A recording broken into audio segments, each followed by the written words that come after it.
This happened to me a few years ago, when I had my first brush of death. I had fainted in my workplace after experiencing an extremely high blood pressure. The doctor said that I was experiencing too much stress, and that could potentially lead to more complicated health risks. For my benefit, I was asked to have a vacation in order to lower my blood pressure.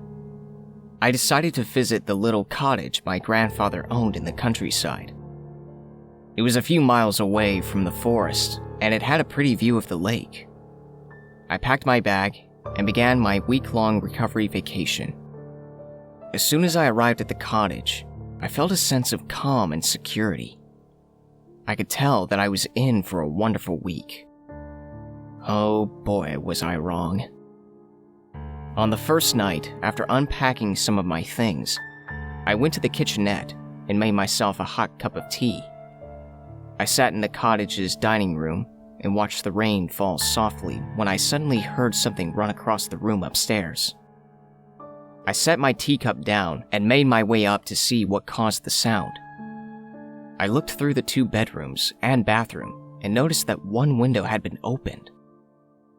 Probably the wind, I thought, as I closed the window and went back down. I walked back to the table and picked up my cup when I noticed that it was empty. Why was it empty? I looked at it and noticed there was a trail of sorts from the edge of the cup, like someone had drunk from it. I brushed it off as me mindlessly finishing my tea without realizing it. There was no one else in the cottage. Besides, I was here to enjoy myself and recuperate from an attack. I shouldn't be thinking about stuff like that. I decided to call it a night and head towards the bedroom and got into bed. No sooner had my head hit the pillow, I heard something crash in the next room. I jolted up and walked to the next room to see what it was. To my surprise, it was a wooden chair that toppled over. I walked over and set it upright, all the while wondering what might have toppled it. Again, I brushed it off, thinking that there was probably the wind that toppled it down, but the windows weren't even open. I went back to bed and pulled the quilt over my body and did my best to go to sleep. It was probably 2 or even 3 in the morning when I felt like I wasn't the only one. I woke up and turned on the light to see. So far, nothing. But it was a strange feeling I normally had when things weren't right, and I have never been wrong about my gut feeling. The next day, I was busy watering the flowers in the garden. As I was busy watering the flowers in the garden, I suddenly heard a voice call out to me. I looked over my shoulder to see who it was, but there was no one. Someone was clearly messing with me, and to be honest, it wasn't doing me any favors for my own health. I gathered some flowers and went inside when I heard the sound of pots and pans being thrown around in the kitchen. I dropped the basket of flowers and ran into the kitchen as soon as I got there. And as soon as I got there, I was met with an unbelievable sight. Standing in the middle of the kitchen was a faint, wrath-like figure holding a saucepan. I couldn't make out its features, except for its white, blank eyes. It looked at me. At least, I think I did. And after a while, it suddenly faded into the wall. I immediately called my grandpa, who was in the next state, and told him what had happened. "Grandpa, there seems to be something here in this cottage," I said over the phone. "It's really creepy." "What have you seen?" he asked. "A weird-looking shadow figure in the kitchen," I replied. "It was messing around with the pots and pans, and I have a feeling it won't stop there." My grandpa was speechless and told me he had no idea what it was. Afraid that staying here would only make my blood pressure spike even higher, I decided to leave the cottage and check in at a local hotel. As much as I enjoyed the cottage, the fact that something that not even my grandpa can explain is lurking inside is something that I can't possibly handle, both physically and mentally. If you're wondering if that shadow figure is still in the cottage, let's just say that I only go back when there is someone else with me.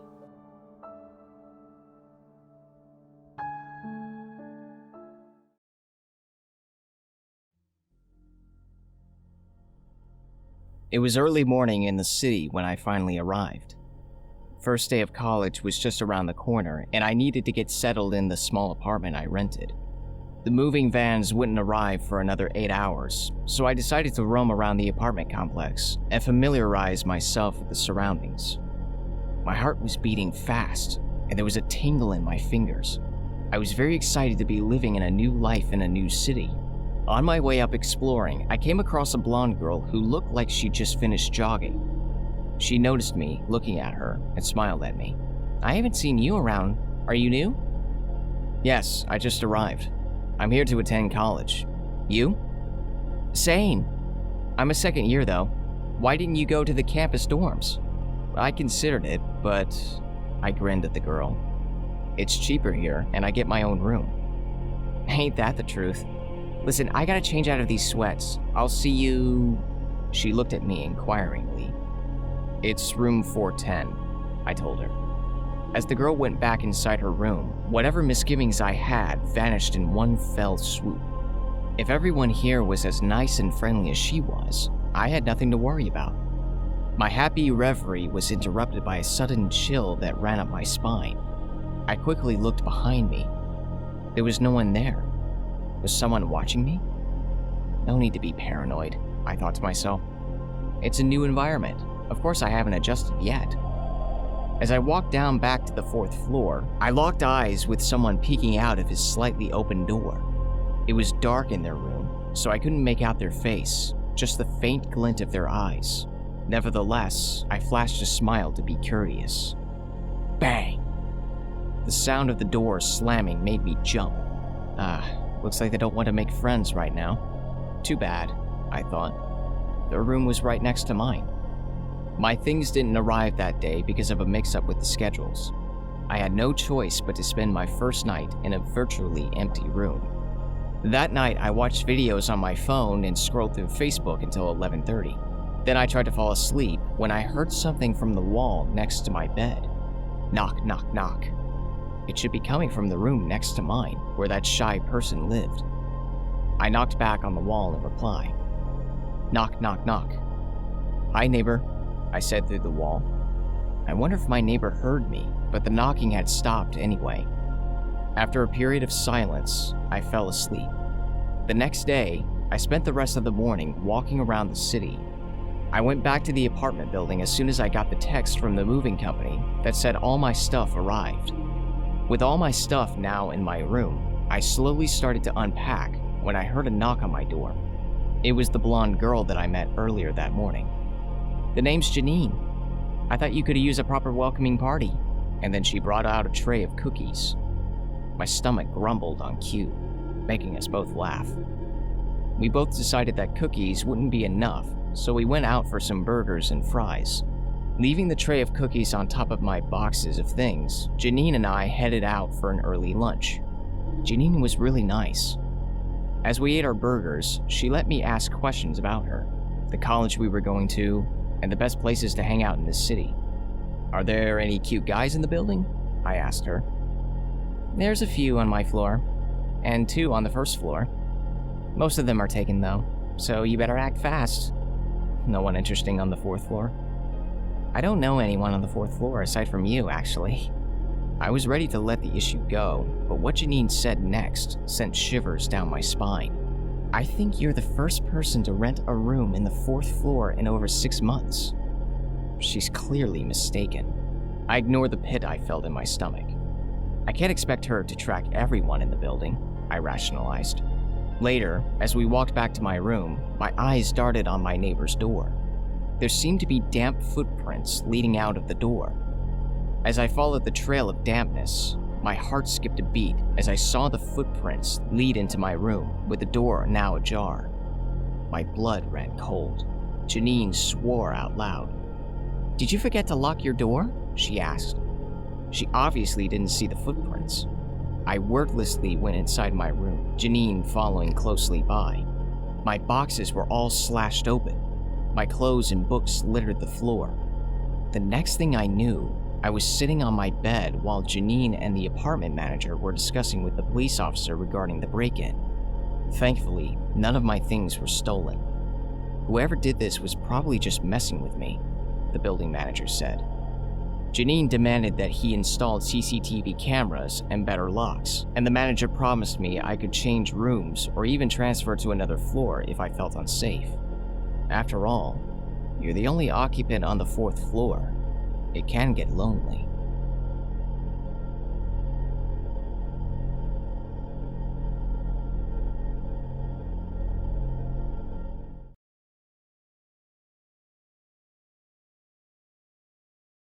I usually drive when it comes to business trips within the country. I don't know why, but there is something about long scenic drives that relaxes me. More often than not, these business trips tend to take me far away from my home.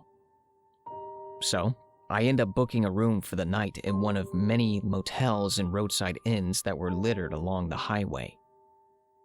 Sometimes, I'm lucky there is a room available. Other times, not so much. This happens especially during peak months of June and July. And when there is no hotel available, it's either I driving to find another one or sleep in the car. On one particular trip, and I was quite tired, I was about to resign myself to pulling out the car's sleeping bag and pillows when I came across an inn. The Rocky Wood Inn. Okay, that sounded rugged. There was a huge vacancy sign flashing. Okay, that was what convinced me to check in, apart from the fact that there was particularly no other building around. I entered the foyer. It was quite homey and inviting. I made my way to the front desk. "Hi, I need a room for the night, please," I said to the concierge. The concierge looked through her computer and after maybe 3 minutes, gave me a key card and checked me in. I went to my room and went to sleep. It was probably 20 minutes past 12 when I felt the room get immensely cold. I groggily woke up and reached for the lamp on the nightstand, intent on adjusting the AC. As I reached for the switch, something cold and clammy grabbed my hands as I did so. I jolted awake and quickly turned on the light to see what grabbed me. I looked around the room. There was no one. Did I imagine it? I opened the closet and the bathroom. Nothing. Okay, that was quite creepy. I glanced at my arm. There were long, charred-looking finger marks that stretched across my arm. That sent chills down my spine. I then went to the bathroom and tried and washed it off. I was getting a bit scared as to what grabbed me. I managed to wash some of it off, but there were still marks. I went back to bed since I was still very tired from the drive. No sooner had my head hit the pillow, I heard an agonized whisper. I suddenly felt being pulled out of bed. I landed on my rear. I was now beginning to get terrified as I looked at my ankles. The same charred finger marks were wrapped around them. That's when I suddenly saw it. Standing in front of me was a hazy, shadowy figure of a man wearing a tattered suit. He had a burnt face and was completely covered in ash and burn marks. He was staring at me intently with hazy white eyes, and he opened his mouth. I felt my heart race with fear as I heard a guttural groan. I closed my eyes and ears, hoping it was just a dream and would go away. I opened my eyes, and the man was gone. In the morning, while I was checking out, the manager asked me how my stay was. I looked at him and said, "It was all right. The room was lovely and clean." "Did you sleep well?" he asked. I noticed that there was an inquisitive and curious tone in his voice. "Well, I don't mean to complain," I started. "But you saw him, didn't you?" He completed the sentence.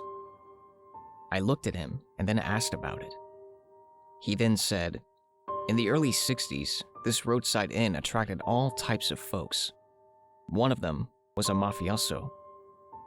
He was notorious for sleeping around with daughters of several mafia bosses.